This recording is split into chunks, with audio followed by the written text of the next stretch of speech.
अस्सलाम वालेकुम। आज हम बात करने वाले हैं एक बड़े ही ज़बरदस्त और सबसे अहम, बिल्कुल आसान रोड मैप के बारे में। एक ऐसा रोड मैप जिस पर चल करना कोई भी कुरान पाक पढ़ना सीख सकता है। तो चलें एक नज़र डालते हैं कि हमारा ये पूरा सफ़र किन 5 हिस्सों में बटा हुआ है। हमने इस बड़े काम को ना छोटे छोटे आसान से कदमों में तोड़ दिया है।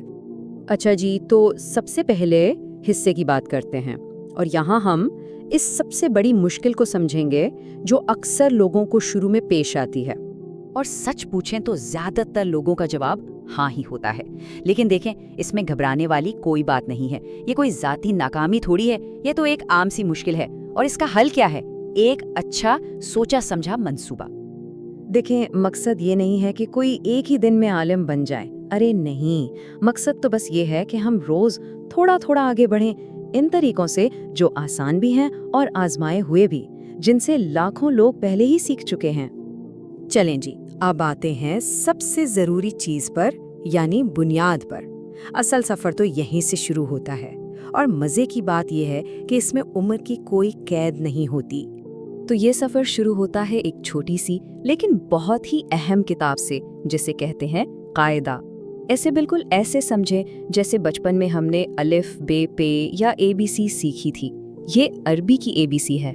और ये देखें, ये वही पहला सफ़ा है जहाँ से लाखों करोड़ों लोगों का सफ़र शुरू हुआ है। यहाँ फोकस किस चीज़ पर होता है? हर हर्फ की आवाज़ कैसी है और वो दिखता कैसा है, बस। अच्छा, जब एक एक हर्फ पहचान में आ जाता है ना, तो फिर आता है अगला कदम। अब ये देखना है कि यही हरूफ जब आपस में जुड़ते हैं तो क्या शक्ल बनाते हैं और लफ्ज़ कैसे बनता है। ये बहुत बहुत ज़रूरी है। तो हरूफ से अल्फाज बने। अब आगे बढ़ते हैं और देखते हैं कि ये छोटे छोटे ब्लॉक्स मिलकर कुरान पाक की पूरी पूरी आयत कैसे बनाते हैं। ये अमल बहुत ही मंतकी है। पहले हुरूफ, फिर अल्फाज, और जब अल्फाज पढ़ने आ जाए तो बस फिर हम छोटी छोटी सूरतों से प्रैक्टिस शुरू कर देते हैं, जैसे सूरतुल फातिहा। इससे हौसला बढ़ता है। ठीक है, तो अब अल्फाज पढ़ने आ गए, लेकिन कहानी यहाँ खत्म नहीं होती। अगला लेवल ये है कि इन अल्फाज को सही आवाज, सही लहजे के साथ कैसे पढ़ा जाए, और इस फन को कहते हैं तजवीद। और तजवीद का मतलब सिर्फ ये नहीं कि आवाज़ अच्छी लगे, नहीं, ये एक पूरा इल्म है।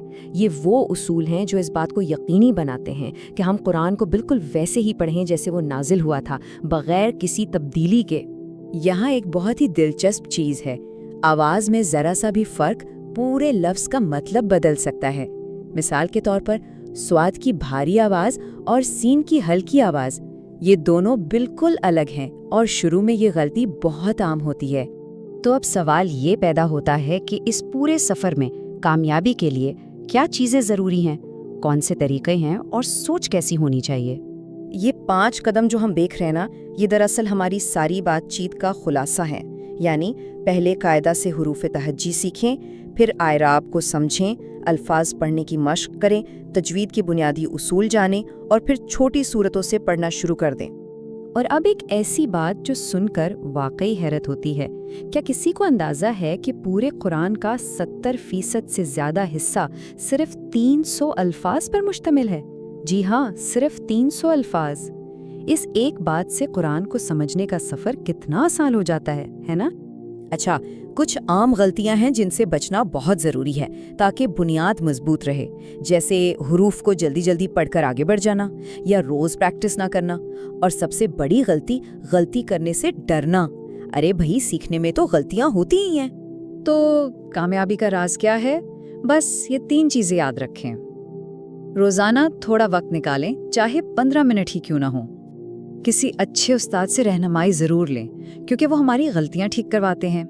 और माहिर कारियों की तिलावत को गौर से सुनें, इससे कानों की ट्रेनिंग होती है।